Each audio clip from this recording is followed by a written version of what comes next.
Hello नमस्कार वृंद, हमारे चैनल में आपका स्वागत। हम आपको बहुत ही महत्वपूर्ण जानकारी देने वाले हैं अतिथि शिक्षकों के नियमितीकरण को लेकर।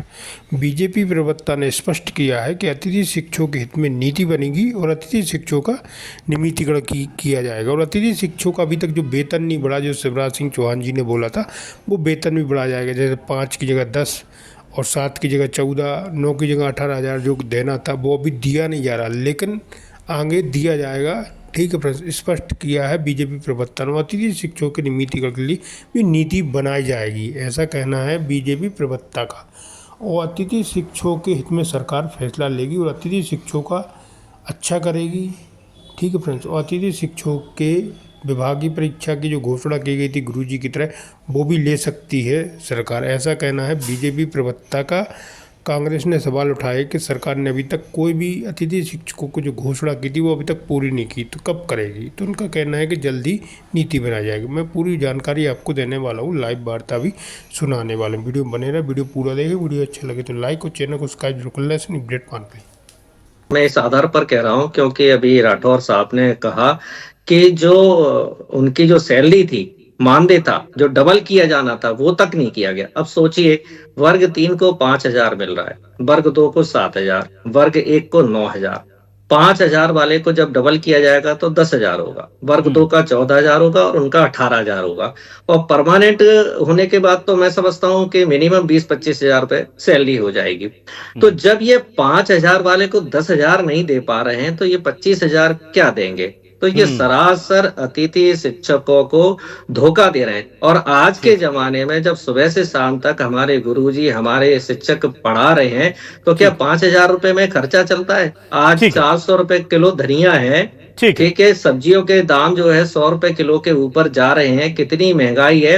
और 5,000 रुपए आप अतिथि शिक्षक को दे रहे हैं। आपने वादा किया था डबल करेंगे, आप 10,000 भी दे देंगे तब भी उसका खर्चा नहीं चलेगा। गलती से वो बीजेपी की पिच पर चलेगा सर। अब वो आपको वहां पर वेतनभोगी से जोड़ देंगे, मुझे पता है, लेकिन मैं कोशिश करूंगा कि मिलन जी हमारे पॉइंट पर रहें। मिलन जी, मुझे ये बताइए सर, देखिए आपने कह दिया कि शिवराज जी ने कहा था हम कोशिश करेंगे, लेकिन उन्होंने वादा किया सैलरी डबल करने का, नहीं हुई। 50% आरक्षण देने का, नहीं हुआ।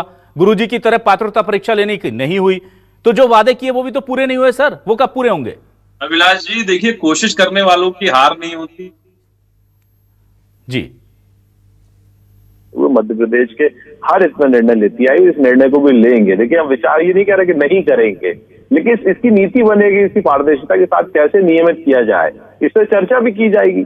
लेकिन ये कह देना और राजनीति के टूल किट कांग्रेस की बिल्कुल ना बने। मैं तो ये गुजारिश कर रहा हूँ मध्य प्रदेश के अतिथि शिक्षकों से, ये कांग्रेस के बहकावे में बिल्कुल भी नहीं आए, क्योंकि ये तो सिर्फ राजनीति कर सकते हैं, आपका कभी हित नहीं कर सकते हैं। आज वेतन की विसंगति दूर करके नियमित शिक्षकों की सैलरी स्ट्रक्चर देखिए। कभी इनके समय 2-2.5 हुआ करती माह, आज 80,000 के ऊपर सैलरी है। और रही बात अतिथि शिक्षकों की वेतन विसंगति को, उसको लेकर जो हमने वादा किया उसकी तरफ हम आगे बढ़ रहे हैं और पूरा करेंगे। ना ही अब पर्चियों पर कांग्रेस के कालखंड की तरह, ना ही ट्रांसफर पोस्टिंग का खेल चलता है, तबादला उद्योग चलता है, और ना ही इनको कर्मी कहा जाता, सम्मानजनक। और मैं विश्वास दिला रहा हूं, राठौर साहब यहाँ उनकी प्रतिनिधि राठौर साहब, मिलन जी, ये सम्मान कैसा है बताइए। मिलन जी, चलिए आपकी भावना मैं समझता हूं, बीजेपी की भावना समझता हूं, लेकिन ये शिक्षा मंत्री का कैसा सम्मान है कि मेहमान कोई घर पे कब्जा थोड़ी कर लेगा? ये बयान आपको लगता है ठीक है? शब्द को लेकर आपत्ति होना स्वाभाविक है, लेकिन वो किस संदर्भ में, किस सापेक्ष में, किस पत्रकार की टिप्पणी पे उन्होंने कहा, उस पर मुझे लगता है चर्चा की जानी चाहिए। वो वही स्पष्टीकरण दे पाएंगे। लेकिन इस शब्द के तहत हम गुरुजनों का अपमान नहीं करते हैं, ना ही हमारी मंशा है। हम इनके साथ खड़े हैं, इनके नियमितीकरण के लेकर इनकी जो विसंगतियां उनको दूर करेंगे। लेकिन मध्य प्रदेश में चूंकि कॉन्ट्रेक्चुअल जो व्यवस्था है, उस व्यवस्था में क्या इनके बायलॉज हैं, उस पर चिंतन मनन करके निर्णय लिया जाएगा। ठीक है, अंतिम में योगीराज योगेश जी आपके पास आ रहा हूं सर। मुझे ये बताइए सर, 15 साल प्रदेश की शिक्षा व्यवस्था इन्हीं गुरुजियों के हवाले, इन्हीं अतिथि शिक्षकों के हवाले थी 15 साल से। ऐसा नहीं कि आज से कर रहे हैं, 15 साल से यही लोग हैं जो स्वर्णिम मध्य प्रदेश, अगर बीजेपी कहती कि हमने बना दिया 15 सालों में, गरीब से विकसित विकासशील बना दिया, बीमारू राज्य से आज हमने सुनहरा मध्य प्रदेश बना दिया, तो उसमें इनकी भी थोड़ी बहुत ही सही भूमिका तो होगी। और फिर यह कह दिया जाता है कि आपकी पात्रता परीक्षा ली जाएगी, फिर यह कह दिया जाता है कि आपसे बीएड भी मांगेंगे, डीएड भी मांगेंगे, फिर यह कह दिया जाता है कि आपके पैसे बढ़ाएंगे, उस पर हम विचार कर लेंगे। और फिर यह कह दिया जाता है कि आप तो मेहमान हैं, आप कब्जा कैसे कर सकते हैं। तो मुझे यह विरोधाभास समझ में नहीं आता। क्या बच्चों के भविष्य के साथ सरकार खिलवाड़ कर रही है गैर पात्र अपात्र लोगों से शिक्षा दिलवा करके? क्या सरकार इन शिक्षकों के साथ भी एक तरह से खिलवाड़ कर रही है कि इनको पहले इन्विटेशन देकर के बुला लिया जाता है भोपाल और फिर उसके बाद कहा जाता है कि आप मेहमान हैं? तो ये तो बहुत ज्यादा, ये मैं बार बार कह रहा हूं कि विश्वसनीयता पर सवाल उठ जाएंगे ऐसे। तो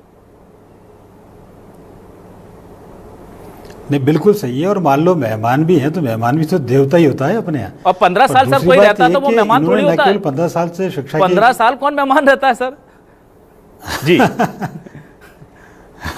बिल्कुल सही बात है। और यहाँ तो घर का सदस्य हो गया 15 साल, जो मेरे घर में रह गया। जो मेहमान नहीं है उनको भी घर ना, मेरे घर में मेरे एक कजन ब्रदर आए थे पढ़ाई करने के लिए, वो 3 साल रहे थे, लेकिन 2-4 दिन बाद हमने उनको घर का परिवार का सदस्य मान लिया था। वो अपनी ग्रेजुएशन करके चले गए, लेकिन वो जब तक रहे वो हमारे परिवार के सदस्य के तौर पर रहे। फिर हम उनको मेहमान नहीं मानते थे क्योंकि हमको पता था कि वो हमारे शहर से ग्रेजुएशन कर रहे हैं। तो ये मानसिकता तो भारतीय परंपरा की रही है। हम तो 15 साल बाद भी उन्हें अपना स्वीकार नहीं कर पा रहे कि वो हमारे हैं। बिल्कुल बिल्कुल।